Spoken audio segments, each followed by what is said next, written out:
તો ચાલો મિત્રો, કિસાન માહિતીમાં આપ સર્વે ખેડૂત મિત્રોનું હાર્દિક સ્વાગત છે। જય ગૌ માતા, જય જય ગરવી ગુજરાત।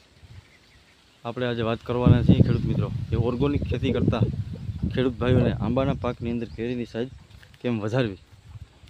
કારણ કે કેમિકલ યુક્ત ખેતીની માહિતી આપણે આગલા વિડીયોમાં આપેલી હતી, પણ જે ઓર્ગોનિક ખેતી કરતા બાગાયતી પાકમાં આંબાના પાકની અંદર કેરીની સાઇઝ કેમ વધારવી એનો વિડીયો આપણે ખાસ આજે બનાવવાના છીએ।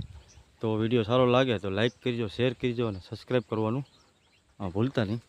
હવે ખાસ મિત્રો, આપણે જો પહેલા સ્ટેપની વાત કરીએ, 3 સ્ટેપની અંદર ઓર્ગોનિક ખેતીની વાત કરીએ તો 3 સ્ટેપની અંદર ઓર્ગોનિક ખેતીમાં આંબાની પાકની કેરીની સાઇઝ તમે વધારી શકો।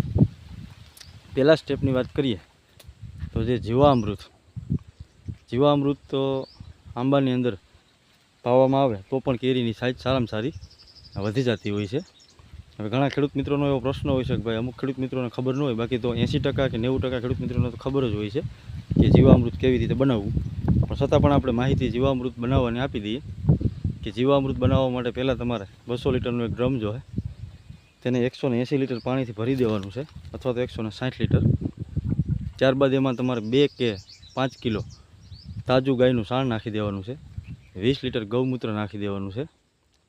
ત્યારબાદ એમાં 2 કિલો તમારે ગોળ એડ કરી દેવાનો છે, અને ત્યારબાદ જે સેલું છે એ તમારે પીપળો અથવા તો વડલો અથવા તો તમારા ખેતરના સાઈડે કોઈપણ જગ્યાએ જ્યાં દવાનો યુઝ ન થયો હોય એવી જગ્યાની માટી અડધો કિલો, 100 ગ્રામ અથવા તો મુઠ્ઠી એક જેટલી યોગ્ય લાગે એટલી એ ટીપણાની અંદર તમારે એડ કરી અને ત્યારબાદ 5 કે 6 દિવસની અંદર તમારું જીવામૃત રોજે રોજ એને ઘડિયાળના કાંટાની જેમ હલાવવાનું છે, એટલે 5 કે 6 દિવસમાં તમારું જીવામૃત તૈયાર થઈ જાય।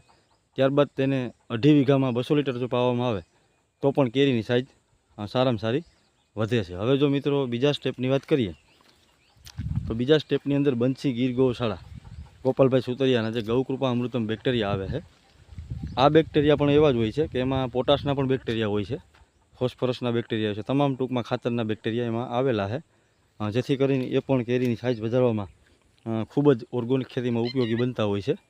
હવે એમાં જોવા જઈએ તો એમાં ખાસ કરીને પોટાશના પણ બેક્ટેરિયા હોય છે, એને પણ આવી જ રીતે 2.5 વીઘાની અંદર 200 લીટર પાવામાં આવે તો સારામાં સારું આંબાના પાકની અંદર ઓર્ગોનિકમાં રિઝલ્ટ મળતું હોય છે। એને પણ બનાવવાની સરળ અને સીધી પદ્ધતિ છે કે તમે 1 લીટર ગૌકૃપા અમૃતમ બેક્ટેરિયાનું કલ્ચર લઈ આવો ગમે ત્યાંથી, આજુબાજુના તમારા એરિયામાં જ્યાં કોઈ પણ જગ્યાએ ઓર્ગોનિક ખેતી કરતા હોય ખેડૂત ભાઈઓ એની પાસે જો હોય તો 1 લીટર ગૌકૃપા અમૃતમ બેક્ટેરિયા અને 200 લીટર પાણી, એમાં તમારે 1 લીટર ગૌકૃપા અમૃતમ એડ કરી અને બાકી 2 કિલો ગોળ નાખી અને રોજ સાંજ સવારે ઘડિયાળના કાંટાની જેમ તમે હલાવો એટલે 5 કે 6 દિવસમાં ગૌકૃપા અમૃતમ બેક્ટેરિયા તૈયાર થઈ જશે। એમાં જો ટેમ્પરેચર વધારે હોય એટલે ગરમીનો માહોલ છે તો 4 કે 5 દિવસમાં તૈયાર થઈ જાય। એને પણ 2.5 વીઘામાં 1 બેરલ પાઈ દો તો પણ એમાં કેરીની સાઇઝ ઓર્ગોનિકમાં ખૂબ જ સારી બનતી હોય છે અને ક્વોલિટી પણ સારી બને, કારણ કે ઓર્ગોનિકની ક્વોલિટી પણ સારી બને અને સારી રીતે ખેડૂત ભાઈઓને ભાવેના મળી રહેતા હોય છે। હવે આપણે ત્રીજા નંબરના સ્ટેપની જો વાત કરીએ તો ખાસ કરીને આંકડો, જે આપણે ખેતરના શેઢે હરેક ખેડૂત ભાઈઓનો હોય છે, આજુબાજુના એરિયામાં પણ આંકડો આપણે હાવ મફત અને ફ્રીમાં મળતો હોય છે।